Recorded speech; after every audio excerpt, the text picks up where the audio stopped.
La suite, donc je vais juste me rajouter un petit nul ici, hop, start.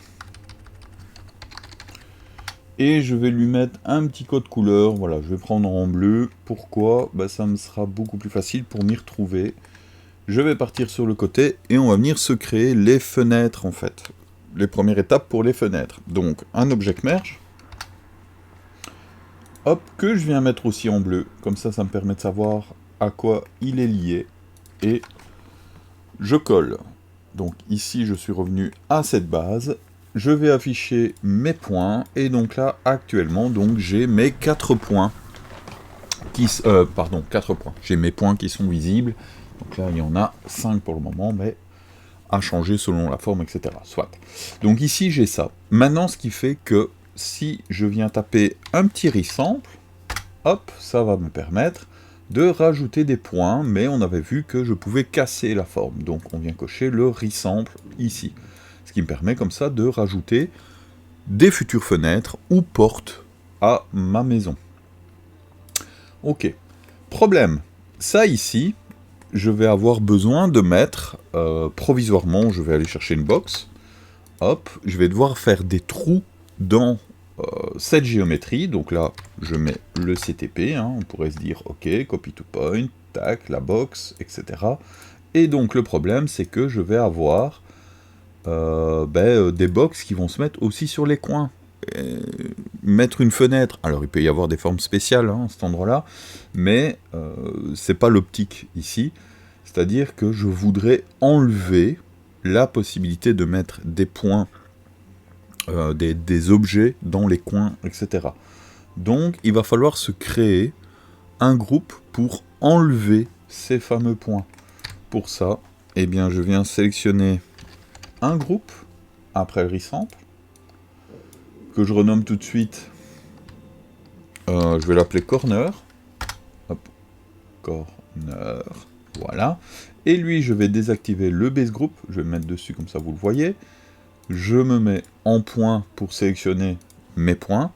Et je vais utiliser la base ici, où j'ai tous mes points qui sont isolés. D'ailleurs, on pourrait se rajouter, hop, ici en amont, parce que au cas où, lors de la création de la curve, alors je vais venir, voilà, par exemple, rajouter un point, hop, voilà, avec contrôle, imaginons j'ai rajouté un point, parce que je ne savais pas encore trop ce que je voulais faire. Le problème, c'est que ça, ce point-là peut être assez chiant, parce que vous voyez, ici, dans mon resample, ok, va être pris, mais quand je vais l'isoler, ici, je vais partir sur le côté, groupe, donc là j'ai fait une bêtise, hein. Je vais l'appeler non, j'ai rien dit, je n'ai rien dit, donc lui il est bon. J'ai besoin de sélectionner tous les points, ben vous voyez que malheureusement celui-là va m'ennuyer. Donc ce que je vais faire, par anticipation, avant le start, je vais mettre un remove inline points, qui va donc permettre de ne garder que les points vraiment utiles, hein, ceux qui font ici des angles. Donc, je reviens ici sur mon chose, donc j'ai mon resample, etc. J'ai mon groupe corner qui pour le moment n'est pas encore fait. Pourquoi? Sur le côté, je vais créer un groupe, enfin un CTP, pardon, hop, un CTP. Je vais mettre ça en double connexion. Et hop, on va essayer de faire ça propre. Voilà. Et lui, ici, je vais créer une nouvelle box. Hop, hop. Et cette box, vous voyez, automatiquement va se mettre sur mes coins, parce que je n'ai que ça pour le moment. On avait vu ça dans les vidéos d'intro. Alors je vais la mettre toute petite, comme ça je suis certain que elle se mettra... enfin, elle ne va pas aller prendre des points trop importants. Donc là, hop, j'ai tout ça, ce qui fait que dans mon groupe corner, je mets mon copy to point. Hop.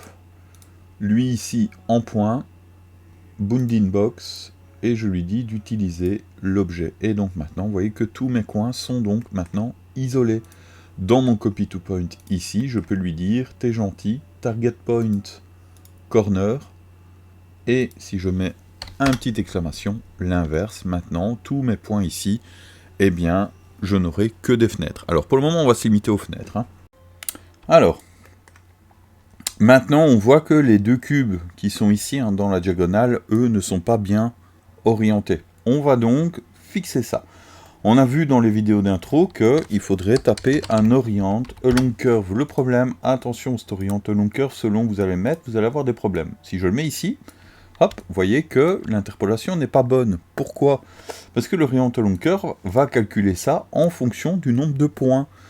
Donc ici, j'ai un point qui est là, et puis le prochain, il est là, et il part direct en diagonale. Donc en fait, ce que fait le logiciel, eh bien, il interpole, il interprète le changement. On voit qu'au centre, c'est toujours droit, mais après, il commence à compenser suite à la prochaine edge. Et donc l'orient along curve, allez, viens, hop, si vous le mettez là où il n'y a pas beaucoup de points, ça n'ira pas. Par contre, je le mets après mon resample, et là vous voyez qu'il n'y a plus de problème, parce que maintenant il a beaucoup plus de points, il va être beaucoup plus précis pour calculer. Donc ça, premier point, l'orient along curve. Alors ensuite, travailler à partir d'une box, travailler à partir d'un volume, c'est toujours un peu compliqué. Donc la box ici, c'était juste pour la démo, on va la remplacer par une grid. L'avantage de la grid, c'est que déjà on va vérifier si l'orientation est bonne partout. Donc je prends ma grid, je viens ici et je vais déjà la mettre en XZ par exemple. Alors on va la mettre plus petite. 1, 2, et on va enlever le nombre de colonnes. On va s'imiter à 2 en colonne et en row. On va la mettre un petit peu plus petite. Tac. Et là on voit que, nickel, mes grilles sont orientées dans les bonnes directions. Donc ça, nickel. Problème, moi je veux faire ici un trou pour mettre mes fenêtres et mes futures portes. On se contente de nos fenêtres pour le moment. On a donc nos grilles ici. Il manque un volume. Pas grave. Polyextrude. Je mets le polyextrude. Hop. Voilà. Je tire dessus. Et on n'oublie pas output back pour le refermer. Si je regarde ce qui se passe, nickel. Le problème, c'est que là, si je viens faire un bolet, on va avoir des soucis, tout simplement parce que on a les faces, notre grid, elle est à l'intérieur et elle est exactement au même endroit que le début du mur, et du coup ça peut faire quelques soucis. Donc ça, il va falloir y pallier. Alors, première chose, je vais prendre le wall thickness, je vais copier sa valeur, je viens sur le polyextrude et je la colle. Passe relative reference, nickel. Maintenant, mon extrude de fenêtre est exactement de la même taille que le mur. Mais ça aussi, ça va poser des problèmes lorsque on va faire le bolet 1. Je vous montre. Je vais mettre mon bolet 1 ici. Hop. Et on va faire ça propre. On va sortir un nul. Out. All. Window. Voilà. Alors, je vais le colorer. Je copie. Object merge.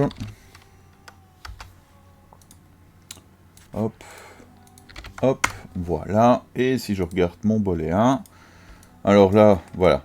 Il y a des endroits, vous voyez, ça fonctionne. Il y en a d'autres, bof, pas génial. Donc, ce qu'on va faire, c'est on va gonfler un peu ça. Je vais faire fois... Alors, on va essayer 1.25. Et là, bim, vous voyez, ça fonctionne. Mais pas partout. Hop, vous voyez que là, il reste encore une face. Pourquoi? Encore une fois, là, c'est la petite loterie du bolet 1. Si je fais espace 2 et que je réaffiche, ouais, ça ne dépasse pas. D'un côté, ça dépasse, mais pas de l'autre. Donc ça, c'est contraignant. Donc ce qu'on va faire, polyextrude, on va renommer notre polyextrude ici. Donc ça, c'est... hop, donc là, c'est le all window thickness. Alors je vais le copier parce que c'est long, CTRL-C, et je vais mettre un attribut wrong, hop, ici, et je vais lui dire que la position, alors il faut que je regarde dans quelle direction j'extrude en X, ok, donc là je vais réafficher ça, et donc on se rappelle les raccourcis A, oups, pas A, E pour le template, et R pour l'affichage, hein. Donc il suffit, on maintient, et on click and drag. Donc on a ici l'attribut position point, on a vu que c'était x est égal, alors moins égal, cette fois on va retirer la valeur de l'extrude qu'on crée ici, et la diviser par 2 pour être sûr qu'il se mette bien au centre. Donc est égal à channel, hop, hop, donc guillemets, 2 points slash, je colle le nom du node, slash distance, et je referme. Et on n'oublie pas le point virgule. Là, pour le moment, comme j'ai retiré la valeur, eh bien, mon objet, je vais l'afficher aussi. Vous voyez, maintenant il est positionné, donc avant, après. Donc là, il n'est pas au centre. Pourquoi? Parce qu'il faut diviser en 2. Voilà, maintenant il est pile au centre, et le problème, quand on voit, quand il est pile au centre, eh bien il est au centre du départ de notre mur, donc fois 1,25 ça marche pas, on va plutôt faire fois 2. Et même fois 2, on est un peu limite. Donc on peut peut-être faire fois 2,25, hop, un petit peu plus grand.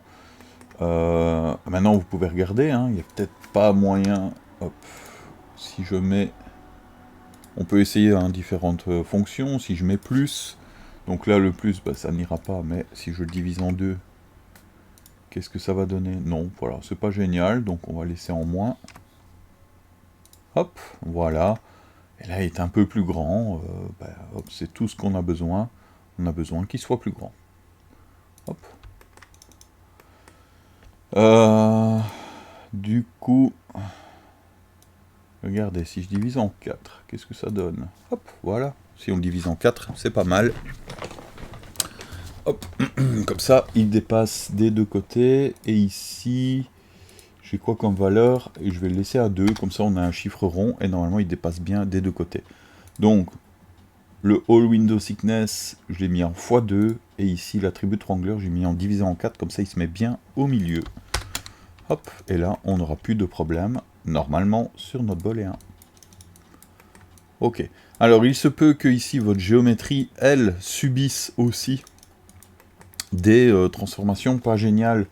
Donc là, on pourrait mettre un resample ici, faites attention, parce que là j'ai le start, je l'utilise pour récupérer les coins, donc si je mets le resample avant le start, ça va poser problème. Donc mon start, je vais le déplacer, je vais en mettre un deuxième, que je vais renommer start resample, voilà, je vais lui donner une autre couleur,